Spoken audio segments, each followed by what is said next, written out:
This video is meant to be sort of an introduction to the course, as well as a review of the syllabus. This course, of course, being English 202, Western Literature and the Arts 2. Students have a tendency to just sort of refer to it as the humanities, so it's humanities 2. And you do, in this class, have two professors. There is myself, Professor Jason Cole. I mentioned there in the syllabus. I'll get to that in a moment. And Professor McIntosh. We team teach this course, so if anyone was confused by that, you do have two professors in this class. When you need to reach out to your professors on any subject, right? Any questions that you may have, or information that you need cleared up, or if you need to get in touch with us because you're sick or what have you, you should reach out to both of us and not just one or the other.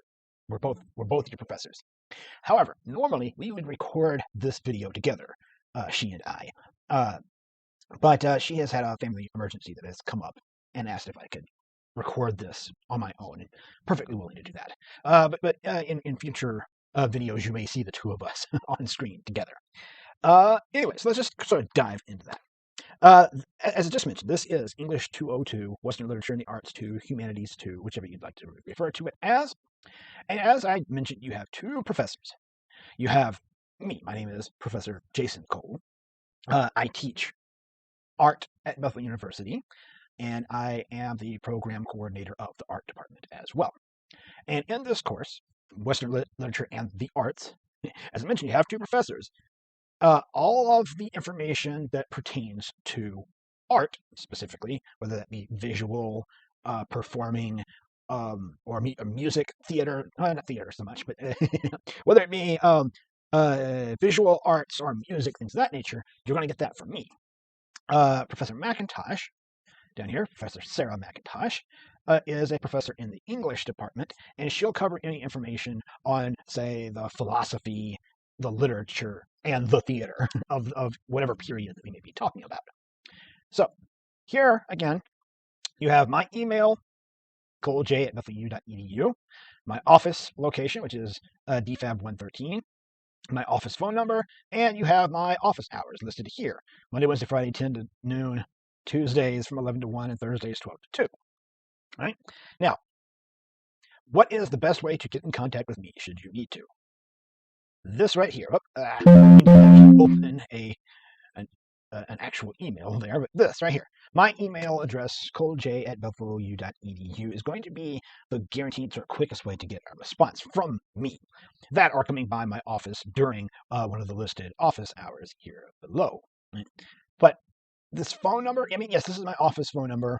But here's the thing. When I get phone calls in my office, because I am the program coordinator of the art department, those phone calls are often coming from booksellers that want to convince me that we need their newest textbook, or companies that sell art supplies that are trying to convince us that their company is better than the one that we're using already, and I hate fielding those kinds of phone calls. So often, when my phone rings in my office, I'll turn, look at it, and if I don't recognize the number I see, I don't pick it up, and I let that thing go to voicemail. And later, I'll check voicemail. And if it's important, or if it's something that requires my attention, then I will call that person back. So if you call me, I'm not going to recognize your number, most likely. And you're just sort of putting an extra step between you and getting a response from me. So that's how I would suggest you, is to send me an email. Right? Then, Professor Sarah McIntosh. Here's her information. You have her email as well, which I can click. McIntosh@bethelu.edu. As I mentioned before, should you need to reach out to your professors, you should reach out to both of us. A, because you double your chances of getting a response quickly, right? And second, because if you just email one of us, when we reply to you, we're going to send a reply to the other professor anyway, because we make sure that each of us makes sure that the other knows what's going on in the class and that nothing's happening that the other has been left out of. Right? So it behooves you to just go ahead and email us both. Right? Quickest or best way, rather, to get a quick response. Her office, that is located in DFAB 111B, so that's just a few doors down from mine in DFAB, Dickey Fine Arts Building, that is. You also have her phone number here, but similar to me, Professor McIntosh doesn't often answer her phone in her office, or One of the things she often says when we do record these together is that she's very awkward on the phone, and that she's had quite a few very awkward conversations with students on the phone who have called her. And so if you want to avoid that, just go ahead and email her as well. Or again, here are her office hours listed here. Mondays from 8:30 to 9, 12 to 2, Wednesdays from 8:30 to 9, Thursdays from 8:30 to 2:30 p.m., Fridays from 8:30 to 9, and then 12 to 12:30 p.m. All right. Prerequisite for the course is a passing grade in English 111. If that's not the case for you, you should go and have a conversation with your advisor, because that could cause you trouble down the line. Team taught survey of literature, the visual arts and music from the early Renaissance to the present, with attention to the philosophical climate of each period. That is what this course is, with a twist that I'm going to get to before. Now, if you've already taken English 201, which is Western Literature and the Arts 1, then you're maybe already familiar with sort of the format of the class. But like I said, there's going to be a little bit of a change to it. Now, if you haven't taken 201 before taking 202, no problems. You don't have to take the two in order. That's not a problem at all. But for those of you who have, whether in the in-person class or whether you took this course or that course with Professor McIntosh and myself, there's going to be a slight change to the format that we'll talk about in just a moment. All right. I will talk about this at least. The course goals, that is, students complete reading assignments, respond to in-class to reading lectures.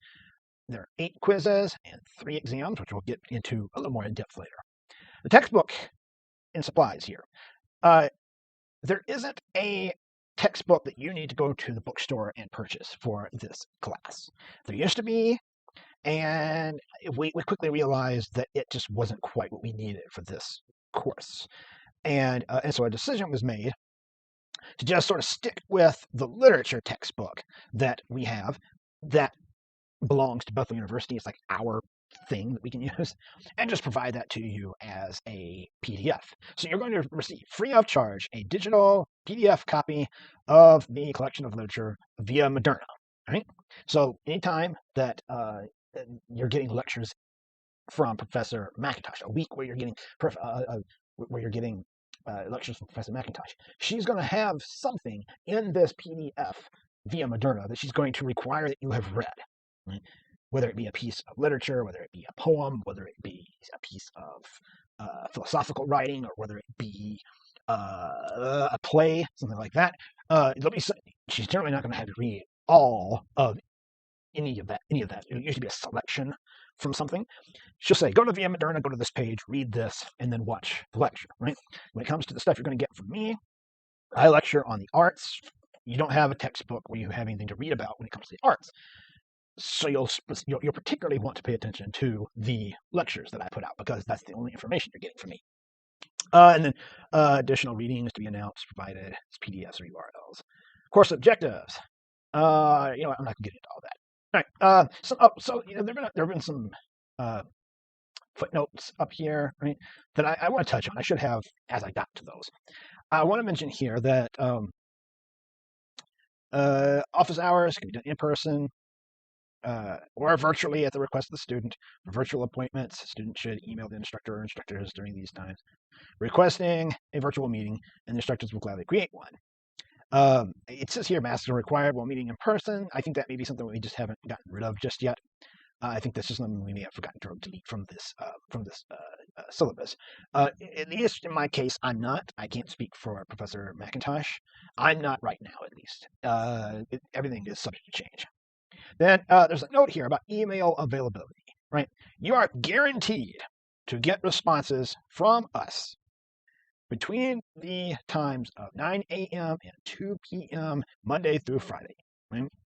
That's a guarantee. Like if you email us within that time period. Now, granted, we both teach classes. We may not be able to get to it immediately, but those are the times when we keep our emails open. Whenever we're in our offices, we'll respond to it. Outside of those times, it's okay to email us, right? You email us when something occurs, you need to talk to us, right? At any moment in time, email us with concerns or questions that you may have. But we can't guarantee necessarily that we will immediately get back to you. I know me personally, I enjoy my sleep. I have a 7, about to be 8-year-old daughter, who tires me out. My wife and I had her a bit later in our lives.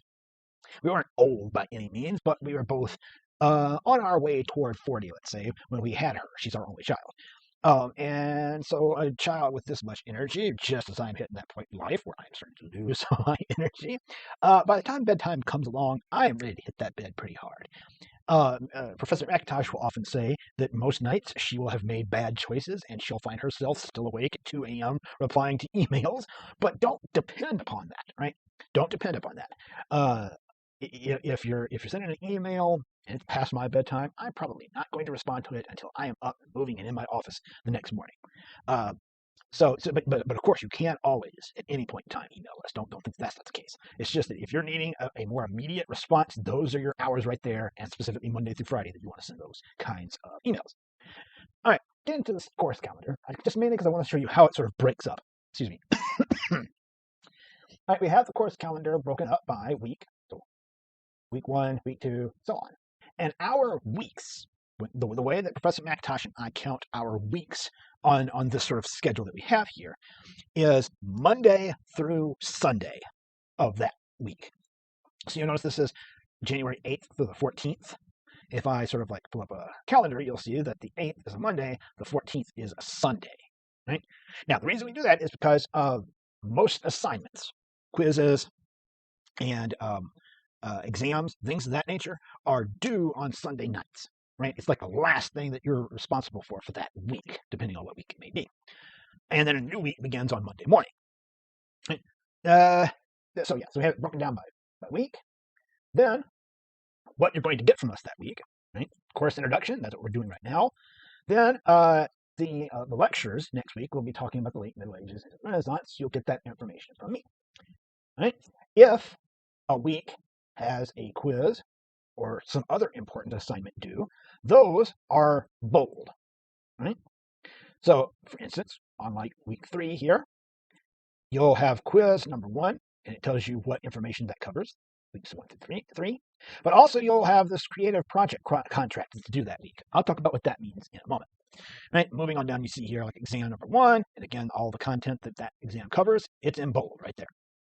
All right, so the way each week will work, on Monday morning at 8 o'clock, 8 a.m. that is, Monday mornings, you will receive in Google Classroom the lectures and any readings and any lecture slides that are needed for that week. So, for instance, what you're going to get the first week of class is some lecture slides from me and a couple of videos where I'm lecturing, right? Your responsibility will be to watch those lectures. Those lecture slides are there posted for you, so you can sort of pause and take a closer look at some of those things should you need to. So watch those lectures, take notes, right? That's all it's required of you, because there's no quiz or anything like that, right? So Monday mornings, 8 a.m., boom, that will pop up. Then if there's a quiz or an exam, I'll talk about how those will appear to you at a later point down the road as we get to it. All right, okay, so yeah, here we go. Here's the thing I was just talking about. All right, so let's talk about the quizzes. So it says note. Let me just go ahead and highlight that whole thing. Note the weeks in which there is a 10-question quiz, and be sure to pay attention to when quizzes are made available in Google Classroom, as well as when quiz will close. Lowest score of the semester will be dropped, and the remaining scores averaged. I'll talk about that in just a moment. Students must plan accordingly to avoid missing the online quizzes, as there will be only one allowance made for a missed quiz. After that, students will receive zeros. However, the students are strongly encouraged to notify instructors if and when school-sponsored activity or travel prevents accessing the quiz, to give the instructors enough time to make appropriate adjustments to the electronic quizzes. So, quizzes. The way this works, quizzes will, on a week when there is a quiz, so as you just saw when we were looking at the schedule, the first one will be in week 3. Excuse me. And on that week, on the Wednesday of that week at 11 a.m., right, that assignment for the quiz will open. Quizzes are 10 questions, multiple choice, each question is worth 1 point, so it's a 10-point quiz, right?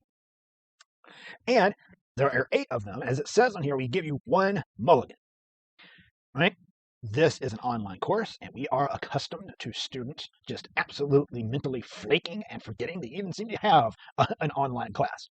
And so every student is allowed one time to screw up and forget a quiz and to be able to then make it up. And after you have used that, should that happen again and you just forget and don't take a quiz, the zero you get is what you get.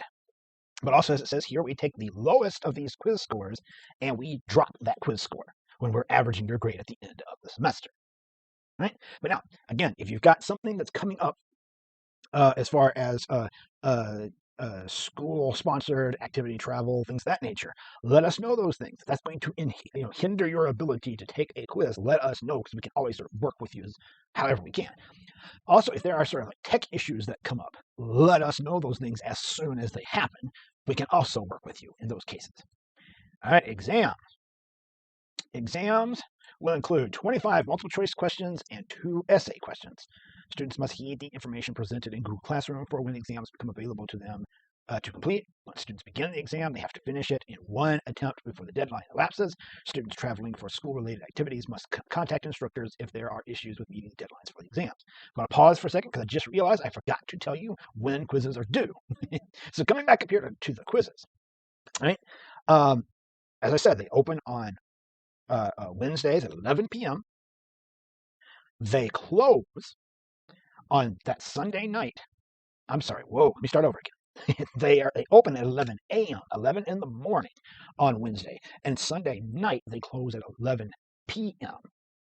Now, that anytime in between there, anytime on any of those days, you can take this quiz. The window closes at 11 p.m. on that Sunday night. That is when the quiz closes and stops accepting any submissions. So if you say start the quiz at, I don't know, 10:50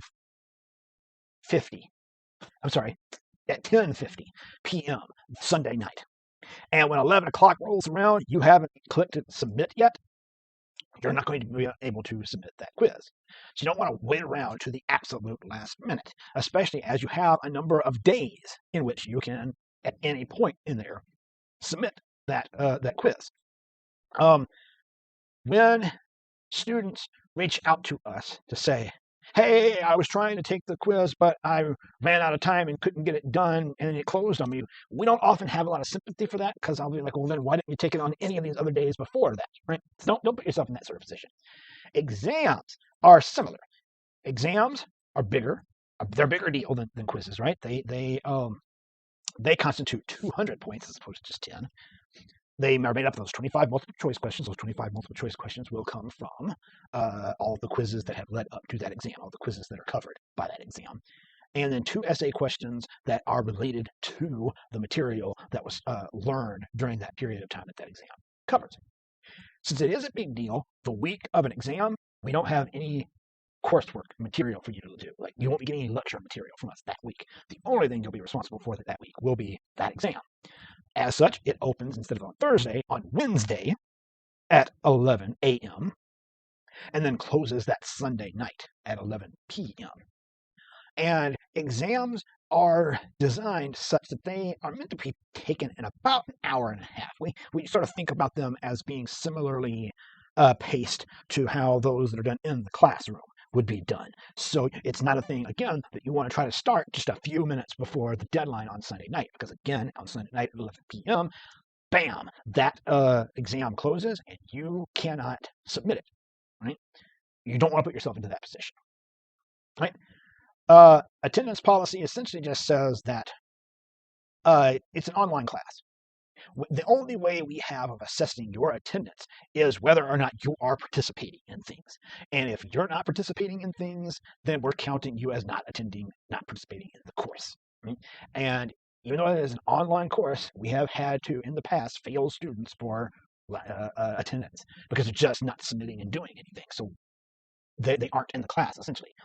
So you want to make sure to do that. Now, if we've got the COVID-19 notice that's been in Syllabi for quite a while at this point, I'm not going to go over it in depth right now. But I did want to let you know that we understand that if either you get sick with COVID or a loved one gets sick with COVID and you find yourself having to either look after them or you're having to quarantine as well because you're in the same household with them, that can get in the way a bit of the material of accomplishing the material for the course. We need you to reach out to us about those things. But not only that, particularly if you yourself become sick, we need you to not just reach out to us, but to make sure to reach out to Sandy Loudon's office, because she has to be the one who gives us sort of the official word of like, hey, this person is in quarantine, work with them, right? Once we have that, then we're in good shape. Everything's official, everything's copacetic, we're in good shape in that way. All right. Then cultural credit. Oh my good Lord. So it'll probably happen again this semester, but it seems to happen every semester that even though it's very prominently displayed right here on the syllabus, students will come at us having no idea what this is. All right. So cultural credit. Let's talk about extra credit in general first.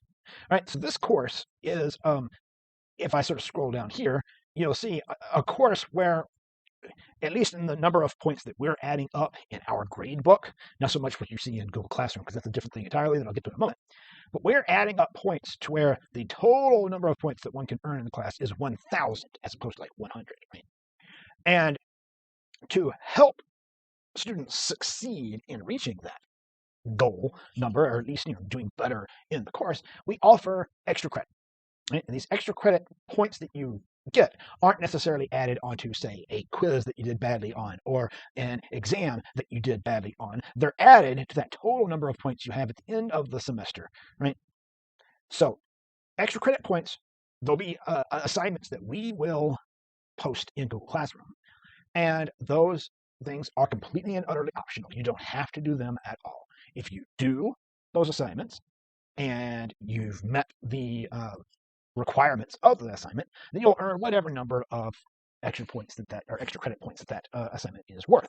It's usually in the single digits of points, and sometimes up to 10 points.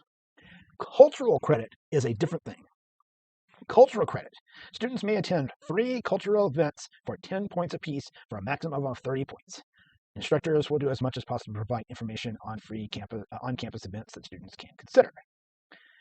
Students who participate in plays and concerts will receive credit for their participation. Documentation of attendance varies from event to event, so be sure to pay attention to the assignment criteria provided in Google Classroom to avoid not receiving points. So, Professor McIntosh and I, as just mentioned here, we will try to post as many things as come across our desks, things that come in our email, things that we learn about. We'll try to post those, right, to let you know that there are events happening. Go and attend them. Get 10 points. You can get up to 3 of them, right? Arts-related events. So you go to an art show, you go to a play, you go to a movie, you go to a concert, what have you, right? We will post those that we learn about that are happening on campus, off campus, what have you. But, and this is when I say that students often will complain or say that they don't understand how this all works, is that you don't have to limit yourself just to the things that we post. Right? Students will often say, well, everything that you post always happens during these times when I work. It's not fair. I can't get any extra credit. And I will say, why are you worrying with just the things that we post, right? You may go to anything that you yourself might know about. If you know about a concert going on, go to that concert. Just bring us some proof that you were there, right? Some sort of an image of like your ticket stub or a picture of the stage from the stands, what have you. You go to see a movie. Provide us with some evidence. You go to a museum while you happen to be traveling with your team, what have you. As long as we have some evidence you were there, we can count that toward the extra credit, the cultural credit. Now, if you attend an event that is on campus, most events on campus have a sign-in sheet where you can sign your name and tell which professor which professor's class you were in, and those things will get to us, and we'll be able to verify that you were there and give you the points. If you're attending an event where there is no sign-in sheet, provide us some sort of other evidence. Simple as that, right? Special features. This is a team taught class at large. In order to save time, we ask that you read the announcements and assignments made in Google Classroom and sent via email to help facilitate this class working well. Because there's nothing quite like Professor McIntosh or myself, or even sometimes both of us, having posted in Google Classroom very important information you need, and then getting a bunch of emails from students asking about that information. In which case we have to be like, dude, go look at Google Classroom. This question has already been answered, right? So rather than putting yourself in that position, just constantly check on things. All right. Now, I'll talk about this creative project in a moment. But here's how the grade breaks down. Quizzes. We take those 7 quizzes, remember, because we drop your lowest one. So your 7 highest scored quizzes, we convert them into a 200-point scale. That's 200 points of this 1,000. The creative project, that's the little twist I was talking about earlier. This is the thing that's slightly different from 201. Slightly different. It's a big difference from 201. I'm going to talk about it very much, much more in depth here in a moment. The creative project is worth 200 points. Exam 1 is 200, exam 2 is 200, and the final exam is 200 points. All that adding up to a total of 100. Again, you can get up to 30 points of cultural credit, and we will put out plenty of extra credit assignments along the way as well. All right. That then breaks down such that if you are aiming for an A, you need at least a 900 to earn an A in this class. A B is anywhere from 800 to 899, a C is 700 to 799, and a D is 600 to 699. Anything below 600 is failing the class. All right, so I will leave this portion for you to look over on your own time. I don't want this to be something that just goes on forever, especially given what that I'm about to have to talk about the creative project in a moment. Just understand that this is all sort of talking about if you have any sort of disabilities that you should be getting accommodations for, you should be reaching out to disability services so that they can let us know, so we make sure that you are accommodated in every way that you are entitled to. And then there's this paragraph down here about if should you find yourself experiencing feelings of being overwhelmed, hopelessness, depression, thinking about dying by suicide, things of that nature, some resources that you should reach out to. Those are there, but again, it would take a long time to get into it. So I paused my recording there because my wife told me that she needed my help with a quick project. It was not a quick project. And so now it is much later in the day as I'm recording this. But let's continue here. So this I'm going to go into in a lot more in depth in another video that will be attached to an assignment. But this is that little twist that I was talking about earlier in the video for those who may have only had English 201 and are expecting more of the same in this class. For the most part, you're correct, but here's the one thing that is different: the creative project. Now, I'm going to talk about this again much more in depth in another video. The thing to understand is that in addition to the readings, lectures, the quizzes, the exams, and cultural credits, things of that nature, this semester you'll also be expected to do a creative project of some sort. Right? That can be anything, as it says here, in the arts: music, literature, painting, sculpture, architecture, photography, what have you, right? You're going to be expected to make a project, and there will be some check-ins along the way. There'll be a date that it's due, and there'll be an exhibition of the work toward the end of the semester. But again, I'll get into that more in depth in another video that you'll see in a bit. One last thing I want to talk about. If it hasn't posted already, it will by the time you see this. Yeah, I can tell it hasn't. Right now, all that's been posted, let me close this stuff over here. Yeah. Is the course syllabus, right? The very thing that we are talking about right now.